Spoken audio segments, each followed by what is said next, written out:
दो भाई आपस में झगड़ पड़े। साथ ही उनके पापा खड़े सब देख रहे थे और जोर जोर से हंसते चले जा रहे थे। अब झगड़ा किस बात पर हो रहा था? 4 बेडरूम के मकान को लेकर प्रॉपर्टी का मसला था। बाप को हंसता देखकर दोनों भाइयों से रहा नहीं गया और बोले, पापा आपको क्या हुआ? हम लड़ रहे हैं और आप हंस रहे हो। बाप ने कहा, बेटे तुम इस चक्कर में पड़े हो, मैं कल तुम्हें अनमोल खजाना दिखाऊंगा, कल चलो छुट्टी लेकर मेरे साथ।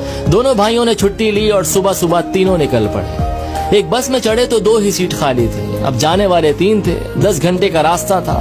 कभी एक भाई पापा के साथ बैठ जाता, दूसरा खड़ा हो जाता, तो कभी दूसरा बैठ जाता, पहला वाला खड़ा हो जाता, और इसी तरह सारे रास्ते एडजस्ट करते हुए चले गए। गांव पहुंचे तो पापा उन्हें एक पुरानी हवेली पर ले गए। देखा तो हवेली खंडर हो चुकी थी। कबूतरों ने घोंसले बना लिए थे, झाड़ियां उगाई थी। ये देखकर पापा इमोशनल हो गए, रोते चले जा रहे थे और उनसे कहते चले जा रहे थे कि देख रहे हो हवेली, इस हवेली में तुम्हारा बचपन बीता है। इस हवेली के लिए मैंने अपने बड़े भाई से लड़ाई लड़ी, एक दूसरे को मरने मारने पर उतर आए थे, जैसे कल तुम लड़ रहे थे।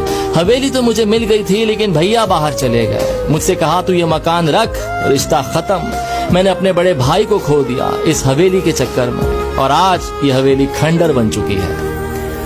तुम दोनों इसी तरह लड़ते रहे तो मकान तो खंडर हो जाएगा, लेकिन रिश्ते हमेशा के लिए खत्म हो जाएंगे।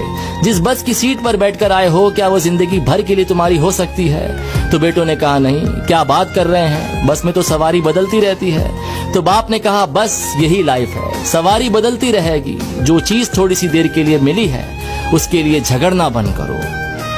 खुश रहिए, मोहब्बत से रहिए, अपनी फैमिली का ख्याल रखिए। मटेरियलिस्टिक के पीछे नहीं, इमोशनल के लिए दौड़ना शुरू कीजिए। और ये स्टोरी अपने भैया के साथ जरूर शेयर कीजिए।